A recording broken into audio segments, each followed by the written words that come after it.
একটু স্মৃতিরোমন্থন হয়ে যাচ্ছে। আমি 2014 থেকে 2015 ফেব্রুয়ারি এই ইউনিভার্সিটির এই বিল্ডিংয়েই ল অ্যান্ড রিলিজিয়ন নিয়ে একটা পার্টিকুলার অ্যাসপেক্ট ছিল ইউজিসির, সেটার জন্য রিসার্চ করতে আসতাম। আর আজকে সেই বিল্ডিংয়ের সামনেই বসে আবার ধর্ম নিয়ে আলোচনা করার সুযোগ। তখন ধর্ম নিয়ে আলোচনা করতে যখন বসতাম তখন সেটাতে অ্যাসপেক্ট দেখার চেষ্টা করতাম যে আইনে কতটা আছে, আইনে কতটা নেই, আইন কি বলছে কি না বলছে। সদ্য প্রধানমন্ত্রী হয়েছেন তখন নরেন্দ্র মোদী, রাম তখনও অধিষ্ঠিত হননি। সেরকম একটা সিচুয়েশনে খুব দুঃখ কিনা জানি না, খুব আশ্চর্য, এত বড় একটা দেশ, এত বড় দেশের এত আইন সংবিধান, যদি ধর্মের সেন্টিমেন্টে আঘাত দেওয়া হয় তবে শাস্তির ব্যবস্থা, এসব কিছু থাকা সত্ত্বেও কি আশ্চর্য এই রিলিজিয়ান শব্দটার কোনো ডেফিনিশন কোনো আইনের বইতে দেওয়া হয়নি।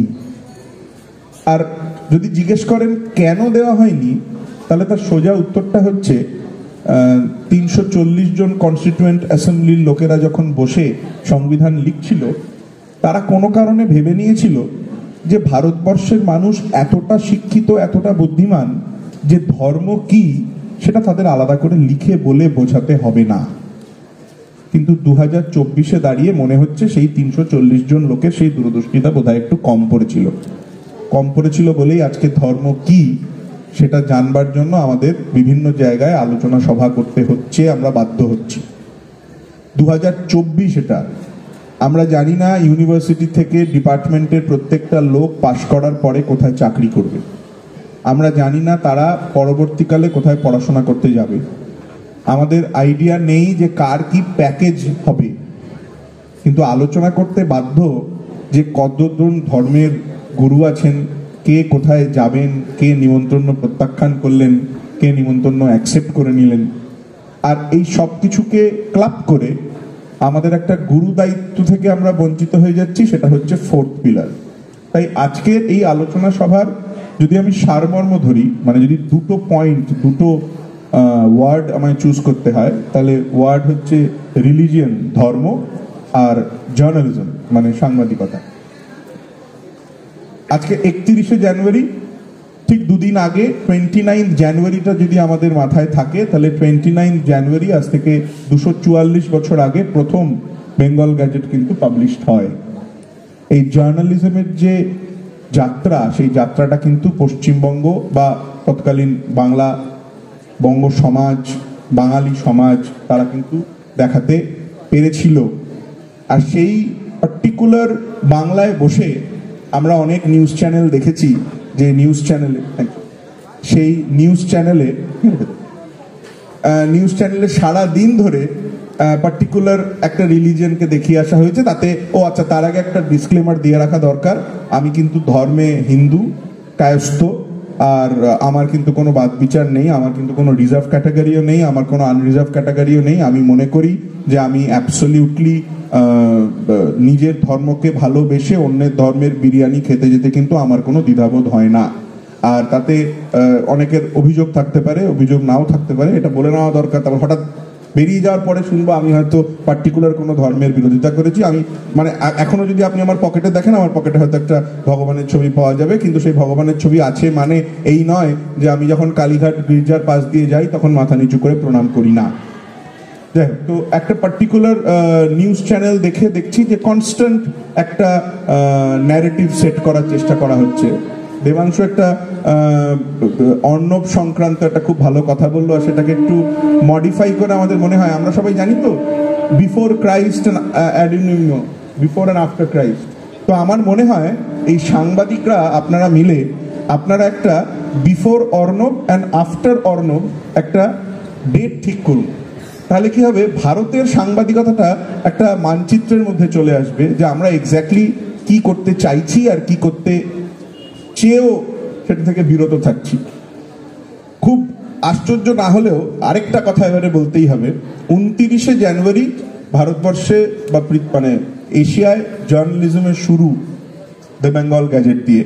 আর কাকতালীয় কিনা জানি না, 28শে জানুয়ারি কিন্তু সংবিধান রক্ষা করার সব থেকে বড় অস্ত্র যেটাকে আমরা বলে থাকি সুপ্রিম কোর্ট, তার জন্ম 1950 সালে। তাই 28শে জানুয়ারির জন্মের পরেই কিন্তু 29শে জানুয়ারির জন্ম। আর এটা কিন্তু দুটো পাশাপাশি পিলার। আর তার আগের পিলারটা কিন্তু রিপাবলিক, মানে এই রিপাবলিক মানে কিন্তু লাল রিপাবলিক নয়, এরা চোখে চোখ রেখে কথা বলে না। এই রিপাবলিক হচ্ছে আমাদের রিপাবলিক। সেই রিপাবলিকে আমরা নিজেদের সঙ্গে চোখে চোখ রেখে কথা বলবো বা বলবো না, সেটা আমাদের ব্যক্তিগত স্তরের ডিসিশন। আজকে এখানে দাঁড়িয়ে আমরা রাম নিয়ে কথা না বলার যে ডিসিশনটা নিতে পারি বা বলার ডিসিশনটা নিতে পারি, সেই ডিসিশনটা হচ্ছে রিপাবলিকের ডিসিশন। তাহলে ভেবে দেখুন, 26শে জানুয়ারি, 28শে জানুয়ারি, 29শে জানুয়ারি। আর যাতে খুব একটা উত্তপ্ত সিচুয়েশন না হয়, এই তিনটি ইম্পর্টেন্ট ডেটই কিন্তু শীতকালের মধ্যে পড়ে। তাই ধর্ম এবং ধর্ম সংক্রান্ত রাজনীতি নিয়ে এই যে একটা উত্তাপ, এই উত্তাপটা ছেড়ে দেওয়াটাই ভালো। কারণ কি, উত্তাপটা বোধহয় আরতির পরে যখন আমরা তাপটা নিই আরতির থেকে, সেটুকুতে যদি সীমিত থাকে তবেই ভালো। কারণ কি, সেটা তাকে বেশি যদি হয় তবে যেটা সম্পূর্ণভাবে আইপিসির আন্ডারে চলে আসে, তাতে আইনত সমস্যা হতে পারে, তাতে অন্য লোকের মনে দুঃখ লাগতে পারে। আর এই দুঃখ লাগাটার মাথায় রেখেই আমি তো আবার হঠাৎ মনে করছি, এখানে অনেকে বললেন যে আজকের পরিস্থিতিতে পশ্চিমবঙ্গে নানা রকম সমস্যা দেখা দিচ্ছে, কিন্তু সেই পরিস্থিতিতেই যদি আমি দেখি 1992 থেকে 2022 কতজন সাংবাদিক মারা গেছেন সারা ভারতবর্ষে, আর কতজন সাংবাদিক ইভেন আহত হয়েছেন পশ্চিমবাংলায়, এটার একটা প্যারিটি দেখা কিন্তু দরকার। আমি বলছি না যে কোথাও কোনো গন্ডগোল হচ্ছে না, আমি বলছি না যে সব জায়গায় শান্তিপূর্ণ। একটা গণতন্ত্রে যেখানে 150 কোটি লোকের বিভিন্ন রকম মতাদর্শ আছে, সেই মতাদর্শতে বিভিন্ন রকম লোকেদের বিভিন্ন রকম বক্তব্য, বিভিন্ন রকম অ্যাপ্রোচ থাকাটাই গণতন্ত্র। এবং সেই গণতন্ত্রের কিন্তু কোনো বিকার হতে পারে না। আমরা কিন্তু পশ্চিমবঙ্গে খুব ভালোভাবে জানি, কোনো একজন নেতাকে যখন সাংবাদিকরা প্রশ্ন করতেন, সেই প্রশ্নের উত্তরে সেই নেতা বলতেন, তোমাদের সব বলতে হবে নাকি? এই তোমাদের সব বলতে হবে নাকি থেকে কিন্তু আমরা অনেকটা এগিয়ে এসেছি। এই এগিয়ে আসাটা যেন মিনি বাসের কন্ডাক্টরের বলা যে পিছনের দিকে এগিয়ে চলুন, সেরকম না হয়। আমার মনে আছে ছোটবেলায় হাস খবর হতো, আপনারা সবাই যারা দেখেছেন, আর বাবা বা জেঠুর হাতে কন্ট্রোলটা থাকতো। সদ্য তখন রিমোট কন্ট্রোল এসছে। আমি যদিও খুব প্রাগৈতিহাসিক নই, বাট রিমোট কন্ট্রোলটা তখন সদ্য এসছে। পার্টিকুলার একজন লোক প্রত্যেকদিন সন্ধ্যে 6টায় প্রেস কনফারেন্স করতেন, করে বলতেন বাংলা শান্তিপূর্ণ। আর আমার বাবা বা জেঠুকে দেখতাম, তারা এলেই মিউট করে দিত, এবারে তার কথাটা শোনাই যেত না। এবারে এই না শুনে একটা সিচুয়েশন ক্রিয়েট হলো যে আমি বুঝতেই পারলাম না যে তারা অ্যাকচুয়ালি বলতে কি চান। আর বাংলার মানুষও তৎকালীন কিছু বছর পরে সেই বোঝাটা থেকে বিরত থাকাই ডিসিশন নিলেন। আজকের দিনে দাঁড়িয়ে যে আলোচনায় আমরা মগ্ন হয়েছি ধর্ম, আমার এটাতে ভীষণ আপত্তি আছে। কেন আপত্তি আছে তার কারণটা হচ্ছে যে আমরা যাদবপুর ইউনিভার্সিটির মতো একটা এলিট ইউনিভার্সিটিতে সিচুয়েশন আমাদের বাধ্য করেছে কি নিয়ে আলোচনা করতে, সিচুয়েশন আমাদের বাধ্য করেছে আলোচনা করতে যেটা একান্ত আমার ব্যক্তিগত। আমি হয়তো প্রণাম করতে নাও চাই, বাড়িতে তো এমন সময় এমন অনেক লোক আসেন, এমন অনেক পিসি আসেন, এমন অনেক মাসি আসেন যার সঙ্গে বেরিয়ে দেখা করতে ইচ্ছে করে না। সেটা নিয়ে যদি ডিবেট করতে হয় তবে কি সমস্যা বলতো? আপনি বলতে পারবেন না যে আপনার কাকে পছন্দ বা কাকে পছন্দ নয়। এই পছন্দ না পছন্দটা করতে করতে একটা এমন জায়গায় গিয়ে আমরা দাঁড়িয়েছি, আমরা ভুলে গেছি যে, যদিও এটাতে আবার ঐতিহাসিক দ্বিমত আছে, অনেকে বলে তীর্থযাত্রা মেহসুল বলে কিছু ছিল না ভারতবর্ষে, আবার অনেকে বলে তীর্থযাত্রা মেহসুল ছিল।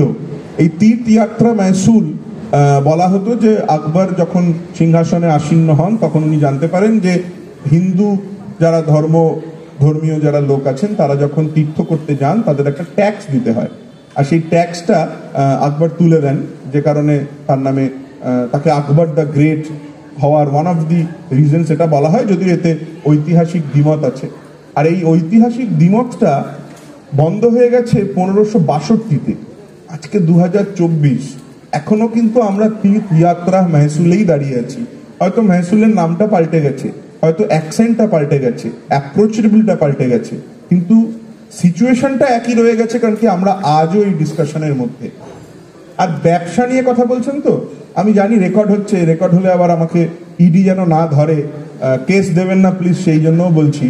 একজন মক্কেল এসে আমায় জিজ্ঞেস করলেন যে আমার কিছু বাড়তি টাকার ট্যাক্স বেনিফিট চাই, কি করব। আমি আমার আরেক মক্কেলকে ফোন করে বললাম, এই তোমার মন্দির ট্রাস্টে দিয়ে দেবে নাকি? বললো হ্যাঁ দিয়ে দেবে, কোনো অসুবিধা নেই, আমি ওটা অন্যভাবে ঘুরিয়ে দেবো। মিটে গেল, 80G সার্টিফিকেট পেয়ে গেল, ট্যাক্স থেকে বিরতি হয়ে গেল। আর সেই মক্কেল তার 7 দিন পরে আমায় ফোন করে বললেন, আচ্ছা অর্কবাবু, আমি যদি নিজে একটা মন্দির খুলে ফেলি? বললাম ব্যাস, ঝামেলা মিটে যাবে, permanent solution.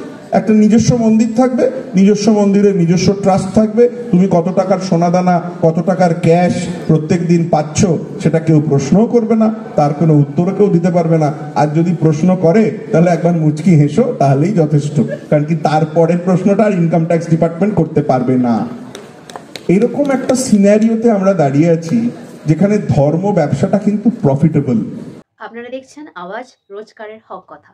For more updates about Awaz, please subscribe our YouTube channel Rajshekhar Thali.